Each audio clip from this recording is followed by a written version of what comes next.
Hello, I'm crime fiction writer Brenda Chapman, and it's my great pleasure to have with me today fellow author and good friend Linda Wiken. And this is the seventh in a series of interviews introducing some of the Crime Writers of Canada authors from Ottawa and Eastern Ontario region. Now, Linda is the author of 3 cozy mystery series, including most recently the Castle Bookshop Mysteries from Crooked Lane Books. Hi, Linda. Hi, Brenda. Good to see you. Yeah, thanks for connecting with me today. Now, we first met about 15 years ago, I'd say, when you and Mary Jane Maffini owned Prime Crime Bookshop on Bank Street here in Ottawa. And yeah, after 15 years in business, you closed the store in, I think it was 2010. And, and then you turned your hand to writing cozy mysteries. And what is it about cozies that made you want to write in this genre? Well, I had been writing before that, mainly short stories though, but they all tended to be on the lighter side, I noticed. But I think what really set me off, it was the fault of Carolyn Hart. I don't know if you've heard of her, but she's okay, very well-known American cozy writer. And I first read her Death on Demand series that takes place in a bookshop in South Carolina, like years ago when they came out in the mid-'80s. And I fell in love with that bookstore. And I loved the character. She was just so feisty and interesting. And it was just a well-rounded community. And that just grabbed me. I read all of them and I just kept going from there. But I think that's probably responsible for my actually ending up with Prime Crime too. So I have a lot to blame Carolyn for. Or thank her for. Or thank her. No, you're right. Thank her for. Yeah. And besides owning a bookstore, you worked in some pretty interesting areas related to writing and the arts before that. Could you tell us a bit about your road to becoming a writer? Well, there too, I have somebody to thank or blame.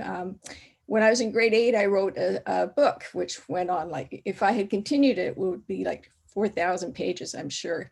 I just didn't know when to stop. But my English teacher gave me a lot of encouragement, and that really sparked my interest in writing. I went on to be editor of the school newspaper and things like that, and through university too. But I took broadcast communications, which put my foot in the door of radio and doing writing for radio. And then I took Bachelor of Journalism when we moved out to Ottawa.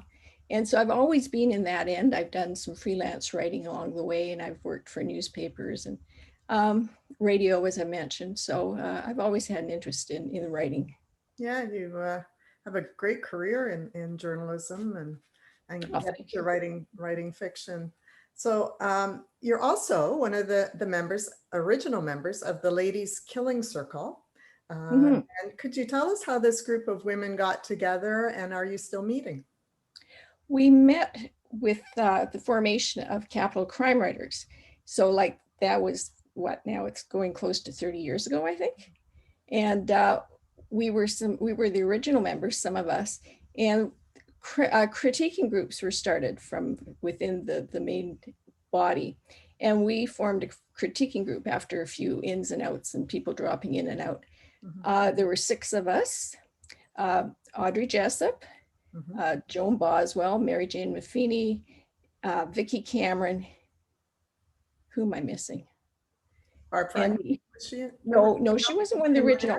When unfortunately we lost Audrey in the early 90s, and most of us knew Barbara and her writing, and we invited her to join us at that time. So we've been going on a long time. We've been very pleased with the anthologies that we edited. We managed to find publishers. We thought that Canadian women were not getting a fair shake in the publishing world. And a good way to start getting publishing credits was through short stories. And there were no mystery anthologies at that time. And we produced 7 over the years with 2 different publishers. So we were really pleased with that. We're still meeting, but it's purely social these days. We've become best of friends, and we do an awful lot together. We still read each other's work when asked to, but it's mainly social now. And it's amazing how many of you did go on to have great careers in writing and getting published. And Well, not only us, but we're so pleased that there are a lot of female Canadian mystery authors who got their start through our anthologies. Like that was our goal. And we had a lot of nominations for short stories with Crime Writers of Canada for their Arthur Ellis Awards for short stories. So Yeah. it was just a very positive, yes, you would know. It was it was a very positive experience in every way. Yeah, because I had one published in Yes. When Boomers Go Bad, which is a As great they title. teach. Yeah, Yeah, we had a lot of fun with the themes. and you can still get them on Amazon. They're still Yes. for sale. Yeah. Now your first book series is the Ashton Corners Book Club Mysteries, written under the pen name of Erica Chase. What is the inspiration and what is the premise for these books? The inspiration was my editor with Berkeley Prime Crime. She had this idea. It was her idea. So that's why I wrote it under a pen name, because Berkeley holds the copyright to that whole series. And my name, unfortunately, because I would have liked to continue with that one. I named Erica is after my dad, Eric. So I just to finish the story, Chase, I put me right between two very popular cozy authors on the bookshelves. So good idea. But she wanted it set in a southern state. She wanted a mystery book club and a cozy series, and that was what she gave me, the parameters, and I then built it up from there. I have a protagonist who is a reading specialist with the school board by day, and there are 7 members of the book club. They all bring different things to it, and I was doing reading lists for each of them, and it was just a lot of fun doing. Yeah, I've read them all. They're great. Yeah, and your second series, the Dinner Club Mysteries, was written under your real name, Linda Wiken, but your current series has a new pen name, S.C. Lang. Why all the pseudonyms? I guess you started to answer that a bit, but. Well, it's mainly publisher driven, but then with my new series, I thought, well, it's nice to be able to give my mom equal time too. So the Essie and Lang puts me in the middle of the alphabet because Wiken's at the other end. So, it was thought through very carefully. Yeah, okay. Now you have 2 books in the Castle Bookshop Mysteries published, and they are Trouble on the Books and Death on the Page, great titles. And a third one, A Deadly Chapter, is due out March the 7th of 2021. Could you tell us a bit about this series? Well, it's an American publisher, so all of my series are set in the States because they're American publishers. But I wanted this one to be a bit more related to Canada and give Canadians a better hook on it. And so I thought, what about the Thousand Islands? Because everybody, I'm sure, in Eastern Canada in particular, has had an opportunity to go there and usually bring relatives there when they come to visit and things like this. I know I've brought every Western relative there that I can think of. But I thought, what a wonderful setting. And also I wanted to go back to my roots with bookstores, and I wanted a castle. So I came up with this fictitious island because I thought, they got 1,000. They won't mind another one stuck in there. Yeah. Bly Island, and I put Bly Castle on it, and it's a tourist destination. And I was able to have a seasonal bookstore in there with the main one in Alexander Bay. So that's what drove me to do that. Okay. And now we often give the 1-minute elevator pitch, which is just I hate those. Ages. I know, me too. But I'm going to ask you to do one. And could you do the elevator pitch for Trouble on the Books, which is the first in this series? Yes, well, Shelby Cox is the protagonist, and she comes back to her hometown of Alexander Bay, New York, to take care of her aunt who's had a hip replacement surgery, and also to run the bookstore that her aunt owns. She wants to also find out something about her mom, who died when she was very young. So she does find out a lot about her mother eventually, which is very shocking news. She also finds out that she's co-owner of the bookstore thanks to her mom. So she takes over the running of the seasonal bookstore on the island. And of course, she has an argument with the volunteer coordinator the day before it opens, and the volunteer coordinator's body is found on opening day, and well, you know, she's a suspect and she has to clear her name, and then other people in her realm are suspects. So there are good reasons for her to continue on with the investigation, except for this irritatingly dishy Coast Guard investigative officer who shouldn't be involved in the investigation at all. And anyways, he's giving her a lot of trouble, but there's got to be a bit of romance to balance out the murder in cozies.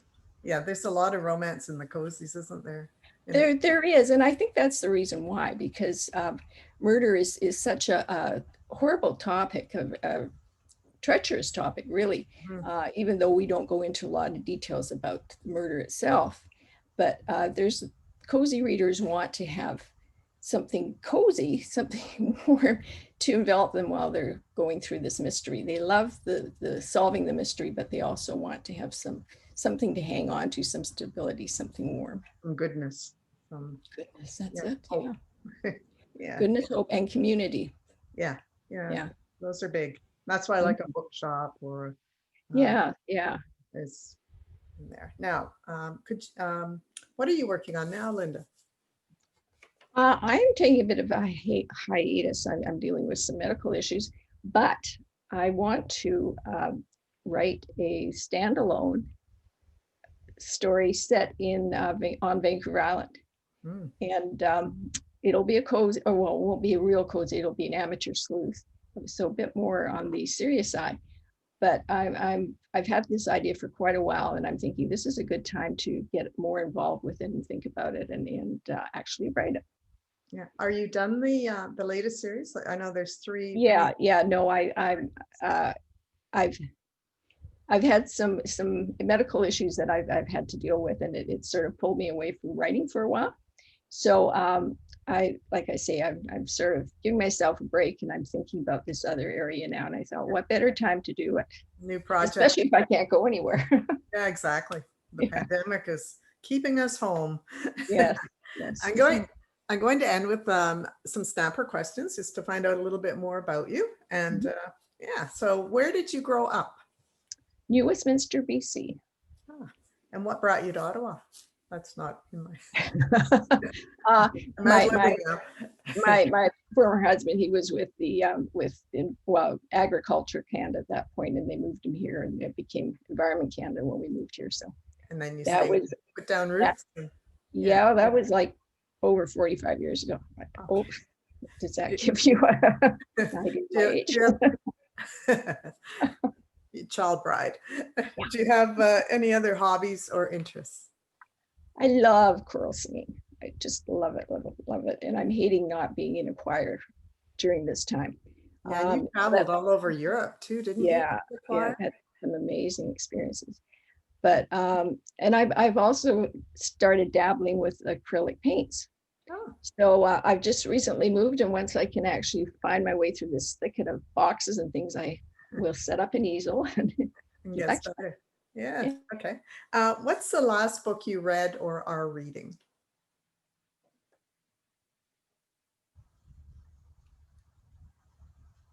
Sorry, we froze there for a second. What's the last book you read or are reading? I happen to have it here. It's called A Howl of Wolves by Judith Flanders. I think it's the 5th or 6th in her series. It's set in London, England, and it involves the publishing world. Very witty, very complex mysteries. I just love them. And how long does it take you to write the first draft of a manuscript? Well, with writing cozies for Berkeley Prime Crime, it had to be every 9 months because they're on a year rotation. So I that's ingrained in me now. Usually about 9 months. Yeah. You just get right down to it, I guess. Yeah. You do that first draft, leave out the adjectives, write that first draft, and then spend time going back and fleshing it out.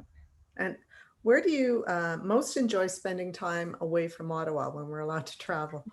Victoria, BC. My son and his family are there, so I'm really dying to get out there again. And thus your idea for the setting of your next book. Yeah. Well, I spent a lot of time on Vancouver Island when I was growing up too. We used to have property over there, and so it's a natural setting for me to set. Beautiful part of the country for sure. Oh, it is. I love it there. Yeah. And what's something people might be surprised to know about you? Yeah, that's a tricky one. I'm sort of an open book, and yet I'm sort of very private. Mhm. So I think it's sort of a nonsensical one is that I always have music on, always in every room in the house, except when I'm doing the Zoom call. Mhm. It it's just part of who I am in the car, and it always surprises me when I go into somebody's house and it's all quiet. Like, Mhm. Yeah, I love the anyways, music on too. Yeah. sorry. I love having the music on as well. Yeah, it's just part of life. Yeah. Well, thanks for chatting with me today, Linda. Oh, And thank you. I It hope was your my health pleasure. issues sort. Oh, sorry, is it your birthday? Oh, No. oh, we just froze there for a second again. Oh. Anyhow, Wonders of yeah, Zoom. well, actually, it's my sister's birthday today. It's been great speaking with you. And where can we get your books? Find out more about you? Do you have a website? I do, which I've just recently updated. Great. www.lindawiken.com. Any bookstore will, the books are available in all formats in bookstores, chains, independents, and everything. So if you go to their websites, there should be more information there, I'm hoping. That's great. Okay. Well, I hope to see you soon in person, Linda. In person, yes, the That coffee for that'd sure. be nice. Yeah, sounds like a great idea. Bye now. Thanks a lot, Brenda. Bye.